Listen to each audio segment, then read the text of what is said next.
अरे अम्मा, नमक कम है सब्जी में, ललन ने बोला। चूल्हे के पास बैठा ललन खाने का पहला निवाल मुंह में रखते हुए बोला, दे रहे हैं, रुको ना। अम्मा ने इतना कहते हुए नमक के डिब्बे में हाथ लगाया तो ललन ने हाथ आगे कर दिया। नहीं नहीं, हाथ में नहीं देंगे। इतना कहकर अम्मा ने थाली में नमक रख दिया। हाथ में काहे नहीं मम्मा? खाने को छोड़ अम्मा की तरफ अपनी बड़ी बड़ी आंखों से घूरता हुआ ललन बोला, हाथ में नमक देने से सब धर्म चला जाता है। रोटी सेकते हुए अम्मा ने जवाब दिया। कहाँ चला जाता है? वो अब भी अम्मा को घूर रहा था। हम तुमको नमक देंगे तो हमारा सारा धर्म तुमको चला जाएगा, तो उससे क्या होगा? ललन की तरफ देखते हुए माँ के हाथ पर सेक लग गया।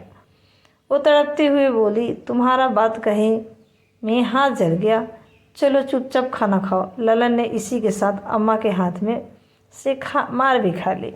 जब माँ ललन को नमक देती वो जानबूझकर हाथ आगे करता और माँ के हाथ पर नमक ना रखने पर यही सवाल पूछता। माँ अब उसके इस सवाल से चिढ़ने लगी थी, लेकिन समय बीतने के साथ ललन ने ये सवाल पूछना छोड़ दिया।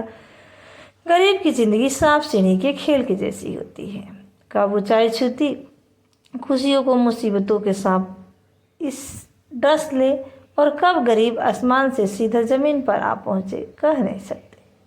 इधर भी यही हुआ। एक दिन अम्मा बीमार पड़ गई। ललन का परिवार जो कम में ही खुश था, आज मुसीबतों के पहाड़ तले दब गया। ललन के पिता अपनी हैसियत के हिसाब से आसपास के डॉक्टरों को दिखाया, लेकिन उनकी हालत में कुछ खास सुधार नहीं आ रहा था। ललन की अम्मा की बिगड़ती हालत और बढ़ रहे कर्जों की मार उसके पिता की हिम्मत और उनकी उम्मीदों को तोड़ रही थी। एक दिन ललन अपनी अम्मा के सिरहाने जाकर बैठ गया।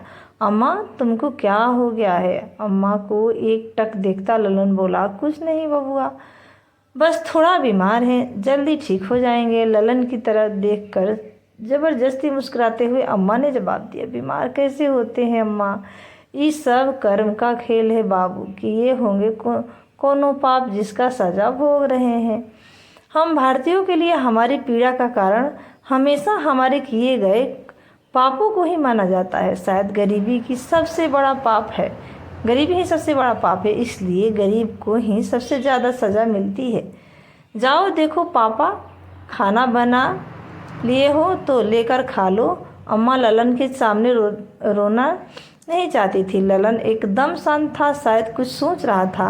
अक्सर यही करता था, जब कोई बात उसके मन में पड़ जाती तो वह सोचता, तब उसका नन्हा दिमाग कोई निष्कर्ष ना निकाल ले।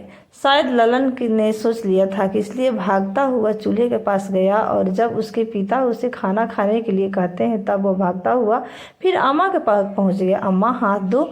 क्या हुआ? हाथ दो ना। क्यों तंग कर रहा है ललन? जाके खाना खा लेना। कमजोरी की वजह से चिड़चिड़ी हो चुकी हो, अम्मा ने थोड़ा चिढ़कर कहा। अम्मा, एक बार हाथ दो ना। ये लो।